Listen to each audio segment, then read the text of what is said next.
All right, let's get started. Are we good? Yes, we're good. What's your name? My name is Dilip Kumar. And what do you do, Dilip? Professionally, I've been an entrepreneur for most part of my career. Now I'm cheering and investing in other entrepreneurs at Rain Matter. We are a venture fund by Zerodha. And what do you do outside of your work, Dilip? Well, there's quite a bit to tell.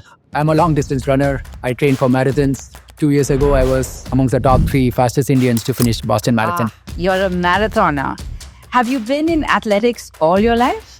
Actually, not at all. I'm an accidental amateur athlete. Oh, what do you mean by that? Look, this is who I was a few years ago. This is who I am today. This transformation, you see, has been 8 years in the making. And sports and running was a driver to do this. This is interesting. How did you get here, Dilip? Okay, so there's a lot to say, but this is everything I have learned in my journey of going from a 32-year overweight to 40-year an amateur athlete who also has to work 9 to 6. Let's begin.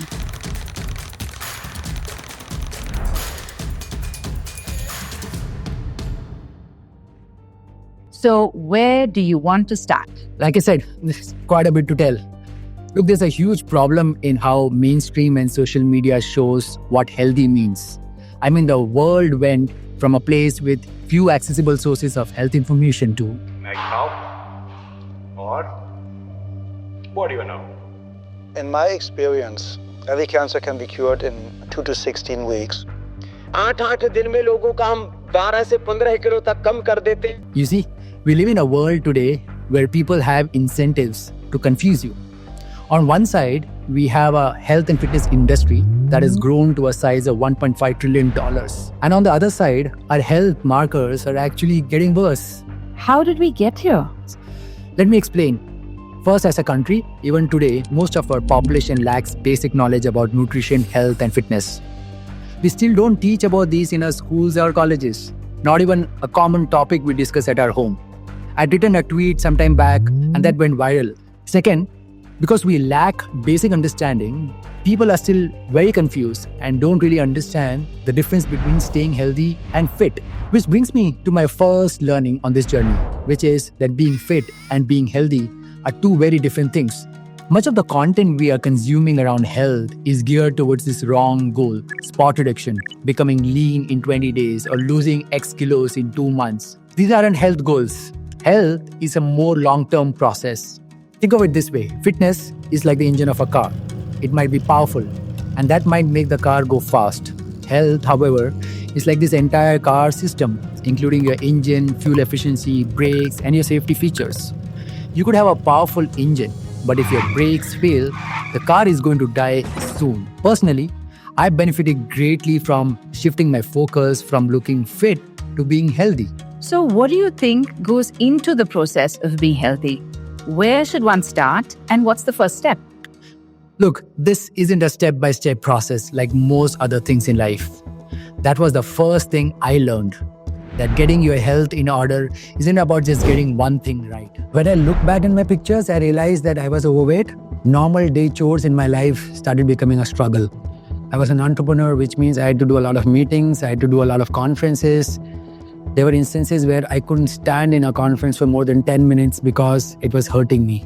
So I had to look out for chairs to go and sit. There were family functions where elders were offering me chair because I was not able to stand for long.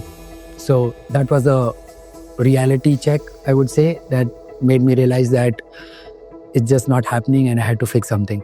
This opened my eyes to just how central nutrition is to this entire frame of health. You'll be surprised to know that of all the packaged food products sold in India, about 68% have excess amounts of at least one ingredient of health concern. And once you know this, it's no real surprise that even the ICMR reports that over half the diseases in this country are due to unhealthy diets. Now, witnessing some of this play out around me is what pushed me towards reevaluating my own dietary patterns. I quite literally took my health into my own hands. What I mean is that I started cooking my own food. This actually helped me realize that how protein neglected my own diet typically was. Essentially, while fixing my own health and nutrition, I took care of these 3 things: what I ate, when I ate, and how much I ate. These 3 things make up the nutrition equation in my mind. In fact, I go as far as saying that nutrition accounts to be 80% of your entire well-being, because nutrition isn't just about getting those nutrients to your body. It's also about how your body absorbs them. In other words, it's about how your gut functions. And the fact is, your gut isn't just a digestive system, it's practically your second brain. It's lined with millions of these nerve cells, which means your food doesn't just affect your waistlines. It's going to impact your mood, your energy levels, your long-term mental health. This brings me to the next part of this framework, which I would simply say is movement. Let me explain it this way. People with poor nutrition often lead sedentary lifestyle, which among other things lead to a silent threat we often neglect. What do you mean by silent threat? Well, silent threat is your muscle loss. I read somewhere that around 0.3% or just around 50 lakh Indians have active gym subscription. Surprising, disheartening, right? But it's not just about gym. You simply just need to move. We need to move. You might think losing muscle is only a concern for bodybuilders or athletes, but it affects all of us, especially as we age. Now you might also think, I'm not even close to 60. Why should I worry? Well, here's the thing. Muscle loss just doesn't mean needing help to open jars or carry groceries. It's a huge effect on your overall health. As you lose your muscle, your metabolism slows down, making it easier to gain weight. Now, less muscle also means less strength and balance, increasing your risk to falls and increasing the damage they do to your bodies. But it's not something we can't fix. Regular strength training and proper nutrition can slow down or even reverse muscle loss. But you have to remember, it's not about bulking up like bodybuilders do. It's maintaining functional strength for a healthier life. So you don't just have to look fit, right? It's more important about how you're doing within. Yes. Look, this focus is little too much on this optics of looking fit. Your six-pack abs are often seen as this ultimate sign of fitness. We shouldn't be, right? Because achieving all this six-pack requires extremely low body fat percentage, which can actually disrupt your hormonal balances and even can cause chronic fatigue. It's not healthy to put your body all through this, especially for the sole purpose of looking good. What I mean to say is, don't hyper-focus on this optics of looking fit. A thing I changed after realizing that being healthy is not just about looking fit, is to actually focus on consistency. I picked up a sport, and running was that sport for me. An exercise routine which I really enjoyed. And being consistent or a movement activity was easy when it just felt like an extension of who I was. And for the record, this consistency and discipline wasn't easy. I know it's sadistic, it's morbid, but I think everyone has to go through their own suffering. I think suffering is this only best learning school and a learning tool you can get. I've learned this the hard way, that we have a lot of inspiration, we have a lot of motivation. What we really miss in life is consistency and discipline. So someone has to go through that hardship to understand what's more meaningful to them. And at this point, when you're consistent with your exercises, your brain starts releasing the dopamine. Your workout starts to become easier and liberating. In fact, you start enjoying them. This is essentially how I ended up choosing running as my sport. So Dilip, how did you choose running? Or did running choose you? Actually, it's a eureka moment. So this is year 2015. I was climbing down the staircase at my home. I twisted my ankle. I went to a doctor. Doctor tells me that it's totally fine. Why don't you go back to your normal life? I was supposed to travel abroad. I came back after 10 days and the very next moment, my ankle swelled. I went back to the same doctor and the doctor says that this has become an acute ligament tear. Now what am I supposed to do? I have two choices. Go through surgery or go through rehab. I chose rehab because I was early in my 30s and I just didn't want to go through wear and tear of my ankle. Now I go back to a physiotherapist who asked me to start jogging. So next day morning, I go to this nearest park around my home and I actually saw people who were running and walking non-stop for 10 minutes. That was surprising and shocking to me. I came back home and told my wife that I actually saw people who could non-stop run and walk. How's that even possible? I went back next day to the same place and that was the beginning of me getting to running. You told us about a tweet of yours, right, Dilip? I don't remember you telling me how that tweet ended though. So the ending part. Look, this entire process has been very long, lot of experiments and learning and unlearning. But at some point, I realized that the most important and the surprising part was a very underrated aspect. That was sleep. Sleep is something we all know is important. Why do you say so? Okay, now sleep is what we all need to rest in order to grow.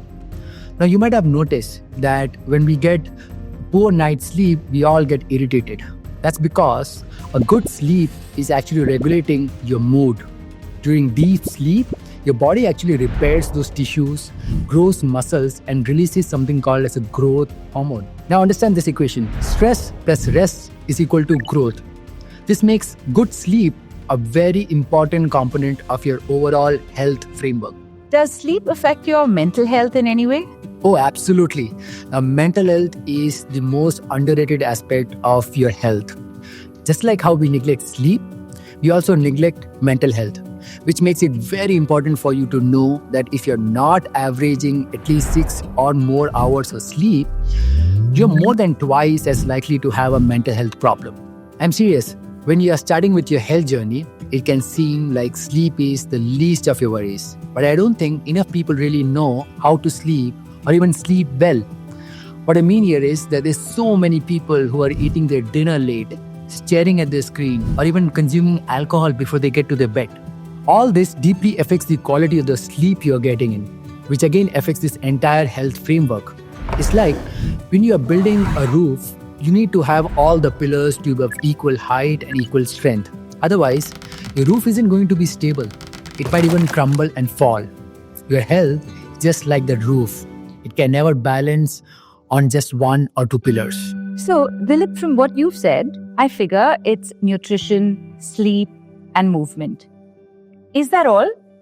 Wait, two things. First, what matters most and what do you need is consistency and discipline. It's underrated. Inspiration and motivation is overrated. Second, all our bodies are different. I'm not telling you that you should do what exactly I did. Your health will not be perfect the way what I did. Not at all. Because there's no quick or simple fix for your own health. Neither me nor anyone else can tell you how to fix your own health because it's about you finding your own framework to solve your own health. That was it for today. If you found value in this video, please subscribe to this channel. If you have any questions or topics you would like me to cover in the future videos, leave them in the comment section below. Until next time, stay healthy, stay strong, keep pushing forward. Remember, your best self is waiting for you on the other side.